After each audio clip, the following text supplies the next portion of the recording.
10 నిమిషాలు కూడా కాకముందే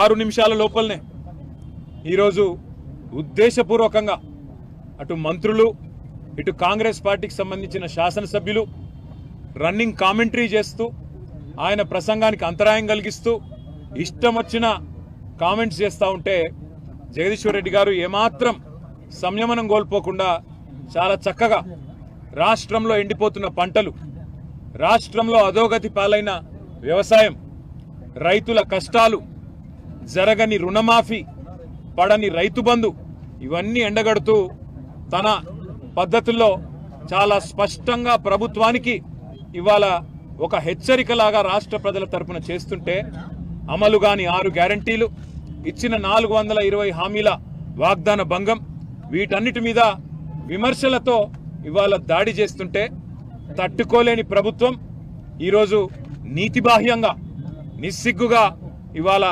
కేవలం అబద్ధాల మీద ఆధారపడే ఈరోజు మా గౌరవ సభ్యులు జగదీశ్వర్ రెడ్డి గారిని అనని మాటను అన్నట్టుగా చిత్రీకరించి ఇవాళ సస్పెండ్ చేసే ప్రయత్నం చేసింది.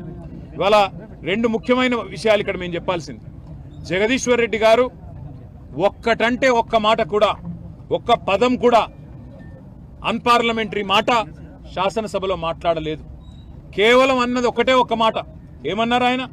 స్పీకర్ గారు, మీరు మాకందరికీ తండ్రి లాంటి వారు, మీరు మా అందరి తరపున అక్కడ ఉన్నారు, మా అందరి హక్కులు మీరే కాపాడాలి అని ఆక్రోశం వ్యక్తం చేశారు. దాంతోపాటు ఎక్కడా కనీసం ఒక్క మాట కూడా స్పీకర్ గారిని అగౌరవంగా పొరపాటున కూడా పెద్దలు జగదీశ్వర్ రెడ్డి గారు అనలేదు. కానీ ఇవాళ అనని మాటను అన్నట్టుగా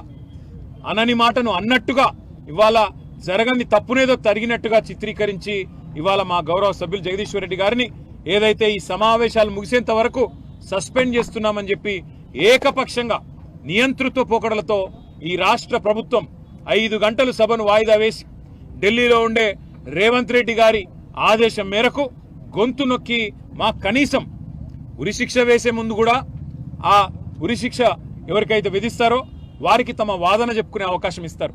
కానీ జగదీశ్వర్ రెడ్డి గారి కనీసం తాను చేసిన తప్పేంది, నేను ఏం మాట్లాడినా తప్పు మాట అని కనీసం వివరణ అడగడానికి గాని, అవసరమైతే మా నాయకుడు, మా పెద్దలు, ప్రతిపక్ష నాయకులు, తెలంగాణ సాధించిన పెద్దలు గౌరవనీయులు కేసీఆర్ గారు మాకు స్పష్టంగా ఆదేశం ఇచ్చినారు. స్పీకర్ గారు పెద్దవారు, ఒకవేళ ఆయన బాధపడి ఉంటే ఏం పర్వాలేదు, మీరు విచారం వ్యక్తం చేయండి, తదనంతరం సభను సజావుగా జరిగేటట్టు సహకరించండి అని చెప్పి మాకు ఆదేశం ఇచ్చినారు. ఆ మాట మేమందరం కూడా, శాసనసభ్యులందరం కూడా పోయి స్పీకర్ గారికి, శాసనసభ వ్యవహారాల మంత్రి శ్రీధర్ బాబు గారికి కూడా స్పష్టంగా చెప్పొచ్చినాం. సార్, మాకు మైక్ ఇవ్వండి, మేము నిజంగానే ఏదైనా పొల్లు మాట మాట్లాడింటే అవసరమైతే టీవీ పెట్టి శాసనసభలో చూపెట్టండి, సభ్యులందరికీ అన్ని పార్టీల అభిప్రాయాలు తీసుకోండి. ఇట్లాంటి ప్రతిష్టంభన ఏర్పడ్డప్పుడు మూడ్ ఆఫ్ ద హౌస్ తీసుకుంటారు, అన్ని పార్టీల అభిప్రాయాలు తీసుకుంటారు. అవసరమైతే స్పీకర్ గారి ఛాంబర్లో ఒక సమావేశం పెట్టి ఈ ప్రతిష్టంభన తొలగించడానికి ప్రయత్నం చేస్తారు. ఒకవేళ ఏదైనా మాట దొర్లింది అని మీరు భావిస్తే మా సభ్యులు హుందాగా ముందుకొచ్చి విచారం వ్యక్తం చేయడానికి కూడా సిద్ధంగా ఉన్నాము. మా నాయకుడు చెప్పారు, మేము అనలేదు, తప్పు మాట అనలేదు, ఒక్క మాట కూడా పొల్లు మాట మాట్లాడలేదు. అయినా సరే స్పీకర్ గారి మీద ఉండే గౌరవంతో, ఆ పదవి మీద, ఆ రాజ్యాంగబద్ధమైన వ్యవస్థ మీద ఉండే గౌరవంతో మేము అవసరమైతే విచారం వ్యక్తం చేసి సభ సజావుగా జరగడానికి సహకరిస్తామని చెప్పి హుందాగా మేము పోయి స్పీకర్ గారికి, శాసనసభ వ్యవహారాల మంత్రి గారికి చెప్పినాం.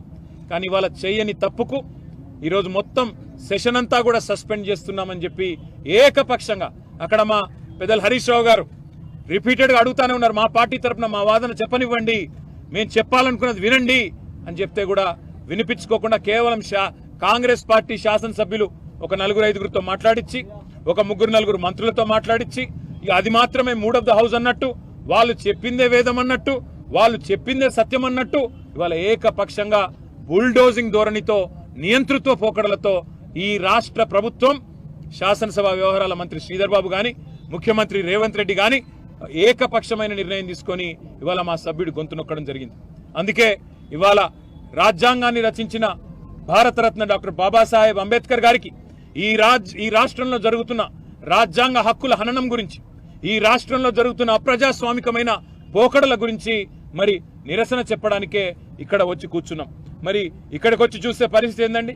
ఇక్కడికి వచ్చి చూస్తే ఆ మహానుభావుడు ప్రపంచంలోనే అతిపెద్దదైన 125 అడుగుల డాక్టర్ బాబాసాహెబ్ విగ్రహం ఏదైతే కేసీఆర్ గారి ప్రభుత్వం ఏర్పాటు చేసిందో కనీసం ఆ విగ్రహానికి కూడా అక్కడ పోయి కూర్చునే దానికి అవకాశం లేకుండా ఇక్కడ గేట్లు మూతలు పెట్టి ఆ మహానుభావుని కూడా సంకెళ్లతో బంధించిన ఒక నీచమైన ప్రభుత్వం కాంగ్రెస్ ప్రభుత్వం అని చెప్పుకోక తప్పదు.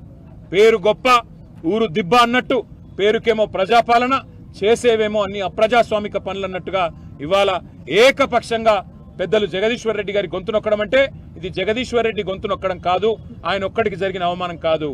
ఈ రాష్ట్రంలోని రైతాంగం తరపున ఈ రాష్ట్రంలోని ఆడబిడ్డల తరపున నెలకు 2,500 రూపాయలు కావాలని గొంతు విప్పినందుకు, రాష్ట్ర రైతాంగం తరపున రుణమాఫీ జరగలేదు అని చెప్పి ప్రశ్నించినందుకు, రాష్ట్ర రైతాంగం తరపున ఎండుతున్న పంటల విషయంలో మా పార్టీ తరపున ప్రభుత్వాన్ని నిలదీసినందుకు, రాష్ట్ర పేదవాళ్ల తరపున పెంచని పెన్షన్ల గురించి, అమలు కాని 6 గ్యారంటీల గురించి, 420 హామీల గురించి ప్రశ్నించినందుకు తట్టుకోలేక ఈరోజు ప్రభుత్వం ఒక కుయుక్తితో మా సభ్యుడిని సస్పెండ్ చేసింది. అందుకే నిరసనగా మేమందరం కూడా ఇక్కడ కూర్చున్నాం. ఇవాళ వాళ్ళు అనుకుంటా ఉన్నారు కేవలం ఒక గొంతు నొక్కినంత మాత్రాన శాసనసభలో మా పార్టీ యొక్క సభ్యుడి యొక్క ప్రసంగానికి అంతరాయం కలిగించినంత మాత్రాన ఏదో సాధిస్తామని చెప్పి వాళ్ళు భ్రమపడతా ఉన్నారు. కానీ రాష్ట్రంలోని ప్రజలు అన్ని గమనిస్తా ఉన్నారు. 15-16 నెలల్లో కేవలం 20% కమిషన్లు, ఢిల్లీకి మూటలు పంపడం మీద ఉన్న దృష్టి ఈ రాష్ట్రంలోని పేదలకు మేలు చేయాలనే విషయంలో మాత్రం ఈ ప్రభుత్వానికి ఎంత మాత్రం లేదు అనేది ప్రజలకు కూడా అర్థమైపోయింది. కాబట్టే ఇవాళ ముఖ్యమంత్రి గారిని ఎక్కడికక్కడ ప్రజలు శాపనార్థాలు పెడతా ఉన్నారు. ఇవాళ జగదీశ్వర్ రెడ్డి గారు ఒక్క పొల్లు మాట కూడా మాట్లాడలేదు. రేపు రాష్ట్ర వ్యాప్తంగా మేము బీఆర్ఎస్ కార్యకర్తలకు కూడా పిలుపునిస్తా ఉన్నాం.